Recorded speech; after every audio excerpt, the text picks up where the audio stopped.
What's up, ang inyong kaprobinsya ay muling nagbabalik. Pasensya nga pala at matagal-tagal din tayong nawala, so huwag na natin patagalin to at let's go. So yun, bago nga pala tayo, kayo pala ay gala-gala dito sa ating munting yards, ay nagluto nga pala ako ng nilagang manok. Yan, tignan nyo na lang yung aking nilagang manok, mga kaprobinsya. Yun nga pala yung aking DIY na lutuan at pagpasensyahan yun at matagal-tagal tayong nawala. So ayan, ito na yung aking manok. Manok ng itlog, merong manok sa loob. So diet tayo mga probinsya dahil masyadong tayong lumalaki. So dito nang galing yan sa itlog ng ating alagang manok guys. So mga manok natin dito ay nangingitlog na at yung iba naman guys naglilimlim na guys, so yun sa kulungan na yun guys.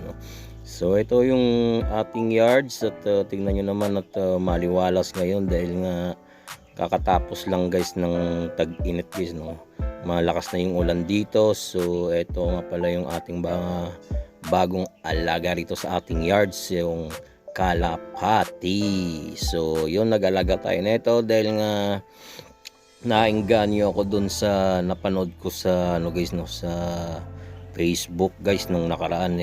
Uso naman yung karera ng kalapate, so mag-start na naman tayo guys. So ang una kong alaga na ito ng kalapate guys sa Maynila pa ako guys, so grade 3 yata ako nag-umpisa na ito mag-alaga.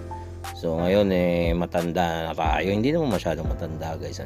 So yun, samahan nyo ako mag-alaga niyan guys. So yun, at heto nga pala yung ating mga alagang manok guys. Ayan, hindi ko na videohan nung nagpakain tayo. Marami-rami na rin yung mga alagang manok natin dahil nga na stay na tayo rito sa ating yards guys. So yung nga pala, ito nga pala yung ating mga bagong tanim na alugbate, sayote, yung aking alagang mga tanim kong mais dito guys, pinulbos ng aking alagang manok. So yun, kawawa yung mga mais natin dito, So update ko kayo guys sa next video natin dahil nga nag-testing tayong magtanim ng mga mais guys, So yellow corn yan, napulot ko lang sa daan guys yung yung seeds guys, dahil nga merong nag-deliver dun sa kapitbahay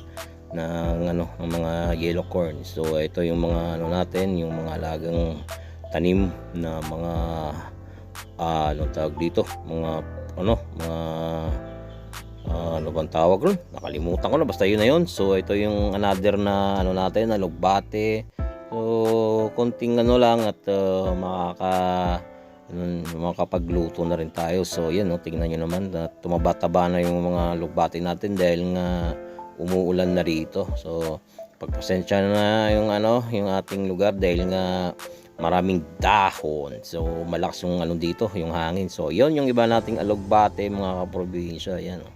So yan, meron na tayong magagawang tinola niyan. So yun, thank you nga pala mga kaprobinsya at see you next video.